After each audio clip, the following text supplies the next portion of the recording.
ಏನಾಗುತ್ತೆ? Soil pollution ಆಗುತ್ತೆ. ಅದು ಮಣ್ಣಲ್ಲಿ ಕರಗತ್ತ ಪ್ಲಾಸ್ಟಿಕ್ ಎಷ್ಟು ಟೈಮ್ ಬೇಕಾದ್ರು ಕರಗಕ್ಕೆ ಗೊತ್ತಾ ನಿಮಗೆ? 5000 ವರ್ಷಗಳು ಬೇಕು ಮಣ್ಣಲ್ಲಿ ಕರಗಕ್ಕೆ. ಹಾಗಾಗಿ ನಾವು ನೆಲಕ್ಕೆ ಏನ್ ಮಾಡಬಾರ್ದು, ಹಾಕ್ಬಾರ್ದು. ನೀರಲ್ಲಿ ಹಾಕಿದ್ರೆ ಏನಾಗುತ್ತೆ? ವಾಟರ್ ಪೊಲ್ಯೂಷನ್ ಆಗುತ್ತೆ. ಆ ನೀರಲ್ಲಿ ಏನಿರುತ್ತೆ, ಜಲಚರಗಳಿರುತ್ತಲ್ವಾ, ಫಿಶ್ ಎಲ್ಲ ಇರುತ್ತಲ್ವಾ, ಏನ್ ಮಾಡ್ತವೆ? ಅದನ್ನ ತಿಂತವೆ. ಅವಾಗ ಸೀ ಫುಡ್ ನಾವು ತಿಂತೀವಲ್ವಾ, ಆಟೋಮೆಟಿಕಲಿ ಏನಾಗುತ್ತೆ? ಪ್ಲಾಸ್ಟಿಕ್ ಏನಾಗುತ್ತೆ? ನಮ್ಮ ಬಾಡಿಗೆ ಹೋಗುತ್ತೆ. ಅವಾಗ ಏನಾಗುತ್ತೆ? ನಮ್ಗೆ ಹೆಲ್ತ್ ಅಪ್ಸೆಟ್ ಆಗುತ್ತಲ್ವಾ. ಈ ಕಡೆ ವಾಟರ್ ಪೊಲ್ಯೂಷನ್ ಆಗುತ್ತೆ, ಅದ್ರ ಜೊತೆಗೆ ನಮ್ಮ ಹೆಲ್ತ್ ಅಪ್ಸೆಟ್ ಆಗುತ್ತೆ. ಆಮೇಲೆ ನಾವು ಸಾಯಿಲಿಗೆ ನಾವು ಹಾಕೋದ್ರಿಂದ, ಪ್ಲಾಸ್ಟಿಕ್ ಹಾಕೋದ್ರಿಂದ ಹಸುಗಳೆಲ್ಲ ತಿನ್ನತ್ತಲ್ವಾ, ಪಾಪ ಅಲ್ಲ ಅವು. ಸೊ ಅವು ತಿನ್ಬಿಟ್ಟು ಹಸುಗಳು ಏನಾಗುತ್ತೆ, ಹಸುಗಳಿಗೂ ಅದು ಎಫೆಕ್ಟ್ ಆಗುತ್ತೆ ಅಲ್ವಾ. ಸೊ ನೆಕ್ಸ್ಟ್ ಈಗ ಕೆಲವ್ರು ಏನ್ ಮಾಡ್ತಾರೆ, ಪ್ಲಾಸ್ಟಿಕ್ ನೀರಿಗೂ ಹಾಕಲ್ಲ, ಆಮೇಲೆ ಏನ್ ಮಾಡ್ತಾರೆ, ಮಣ್ಣಿಗೂ ಹಾಕಲ್ಲ. ನೋಡಿ ಪ್ಲಾಂಟ್ ಎಲ್ಲ ಮಾಡಿದ್ದಾರೆ ಅಲ್ವಾ. ಸೊ ರಿಯೂಸ್ ಎಷ್ಟು ಚೆನ್ನಾಗಿ ಮಾಡಿದ್ದಾರೆ ನೋಡಿ ಅಲ್ವಾ. ನೀವೆಲ್ಲ ಚಾಕ್ಲೇಟ್ ತಿಂತೀರಾ, ಲೇಸು ಕುರ್ಕುರೆ ಎಲ್ಲ ತಿಂತೀರಾ, ರ್ಯಾಪರ್ಸ್ ಎಲ್ಲ ಇರುತ್ತೆ ಅಲ್ವಾ, ಆ ಕವರ್ಸ್ ಎಲ್ಲ ಇರುತ್ತೆ. ಏನ್ ಮಾಡ್ತೀರಾ ನೀವು? ಒಂದು ಡಸ್ಟ್ಬಿನ್ ಇರುತ್ತೆ, ಡಸ್ಟ್ಬಿನ್ ಹಾಕ್ತೀರಾ. ಇಲ್ಲ ಅಂದ್ರೆ ಏನ್ ಮಾಡ್ಬೋದು? ವೆರಿ ಗುಡ್, ಅವರು ಒಳ್ಳೆ ಚಿಲ್ಡ್ರನ್ಸ್ ಅಲ್ವಾ. ರೋಡಲ್ಲಿ ಹಾಕ್ತಿರಲ್ವಾ, ಅದರಿಂದ ಏನಾಗುತ್ತೆ? ಈಗ ತಾನೇ ಹೇಳಿದ್ವಲ್ಲ, ಇವತ್ತು ಚಿಕ್ಕ ಚಿಕ್ಕ ಚಾಕ್ಲೇಟ್ ತಿನ್ಬಿಟ್ಟು ರೋಡಲ್ಲಿ ಹಾಕಿದ್ರೆ ಏನಾಗುತ್ತೆ ಅಂತ ಹೇಳಿದ್ವಿ ಹೇಳಿ? ಸಾಯಿಲ್ ಪೊಲ್ಯೂಷನ್ ಆಗುತ್ತಲ್ವಾ. ಅದನ್ನ ಅವಾಯ್ಡ್ ಮಾಡಕ್ಕೋಸ್ಕರ ನಿಮ್ಮ ಹತ್ರ ಕೇಳ್ತಾ ಇರೋದು, ನಿಮ್ಮ ಹತ್ರ ರಿಕ್ವೆಸ್ಟ್ ಮಾಡ್ತಾ ಇದೀವಿ. ನಮ್ ಕರ್ತವ್ಯ ಅಲ್ವಾ, ಇರೋದೊಂದೇ ಭೂಮಿ ತಾನೆ, ಇರೋದೊಂದೇ ಪ್ಲಾನೆಟ್. ಅದನ್ನ ಸೇವ್ ಮಾಡ್ಬೇಕಂದ್ರೆ ಏನ್ ಮಾಡ್ಬೇಕು? ಅದನ್ನ ತಡಿಬೇಕಲ್ವಾ. ಅದು ತಡಿಯೋದಿಕ್ಕೆ ನೀವೆಲ್ಲ ಹೇಳಿರಲ್ವಾ, ಚಾಕ್ಲೇಟ್ ತಿಂದಿದ್ದೇನ್ ಮಾಡ್ತೀರಾ? ಅಲ್ಲ, ರೋಡಲ್ಲಿ ಹಾಕ್ತಿವಿ ಅಂತ ಹೇಳಿರಿ.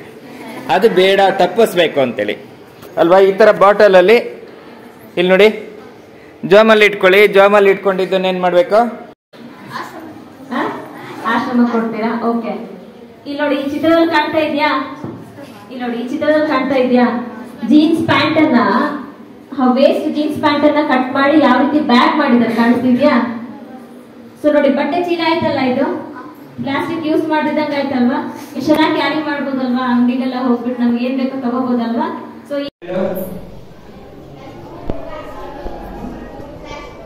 ವಾಯು ಮಾಲಿನ್ಯ ಅವಾಯ್ಡ್ ಮಾಡ್ಬೋದು.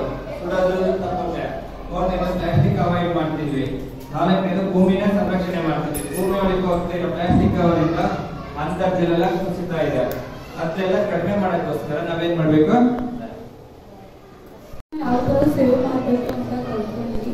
ಮತ್ತು ಪ್ರಿಯರ್ ಪ್ರಿನ್ಸಿಪಲ್ಸ್ ಕಲ್ತ್ಕೊಂಡ್ವಿ. ಅದು ಯಾವ ಥರ ರೆಡ್ಯೂಸ್ ಮಾಡಬೇಕು, ಯಾವ ಥರ ಯೂಸ್ ಮಾಡಬೇಕು, ರಿಸೈಕಲ್ ಎಲ್ಲ ಕಲ್ತ್ಕೊಂಡ್ವಿ. ಪೇಪರ್ಸ್ ಯಾವ ಥರ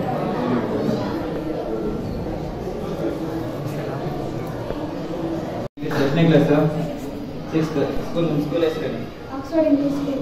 ಇಂಗ್ಲಿಷ್ ಸ್ಕೂಲ್. ಇಂಗ್ಲಿಷಲ್ಲೇ ಮಾತಾಡೋದಾ? ಇಂಗ್ಲಿಷಲ್ಲಿ ಮಾತಾಡ್ತೀವಿ. ಕನ್ನಡನ? ಕನ್ನಡದಲ್ಲ? ಸೂಪರ್. ನೀನು ಕನ್ನಡನ ನಾಡಿನ ಮಗ ಅಲ್ವಾ? ನೀನು ಯಾವ ಫಿಲಮ್ ನೋಡಿದ್ದೀಯ? ಯಾರು ನೋಡಿದ್ವಿ? ಗಂಧದ ಗುಡಿ. ಕಾರ್ಟೂನ ಪಟ್ಟಣ? ಕಾರ್ಟೂನ್. ಅದ್ರಲ್ಲಿ ಏನೇನಿದೆ? ಅನಿಮಲ್ಸ್ ಹೇಗೆ ಸಂರಕ್ಷಣೆ ಮಾಡೋದಕ್ಕೆ ನೀನು ಈ ಪ್ಲಾಸ್ಟಿಕ್ ನಾವ್ ಹೇಳಿದ್ವಲ್ಲ ಕ್ಲಾಸ್ ಅಲ್ಲಿ, ಅದನ್ನ ನೀವು ಯಾವ ತರ ಸಂರಕ್ಷಣೆ ಮಾಡ್ತೀವಿ? ಅನಿಮಲ್ಸ್ ಏನೇನಿತ್ತು ಅದರಲ್ಲಿ? ಎಲ್ಲರೂ ಪ್ಲಾಸ್ಟಿಕ್ಗಳನ್ನ ಆದಷ್ಟು ಕಡಿಮೆ ಉಪಯೋಗಿಸ್ಬೇಕು. ಯಾಕೆ ಅಂತ ಅಂದ್ರೆ, ಈಗ ಪ್ರತಿ ಪ್ರಾಣಿ ಪಕ್ಷಿ ಯಾವುದೇ ಆದ್ರೂ ಕೂಡ ಆ ಪ್ಲಾಸ್ಟಿಕ್ನ ತಿಂತಾ ಇದ್ದಾವೆ. ನಾವು ಪ್ರತಿನಿತ್ಯ ನೋಡ್ತೀವಿ, ಈ ರೋಡಲ್ಲಿ ಹೋಗ್ಬೇಕಂದ್ರೆ ಎಷ್ಟೊಂದು ನಾವು ತಿಂದಿಸ್ತಿರೋಂಥ ಒಂದು ಪ್ಲಾಸ್ಟಿಕ್ ಕವರ್ಗಳಾಗಿರ್ಬೋದು, ಆ ತಿಂಡಿಗಳಿಂದ ಏನಾಗ್ತಿದೆ, ಆ ಹಸುಗಳೆಲ್ಲ ಅದನ್ನ ತಿಂದು ಬೇಗನೆ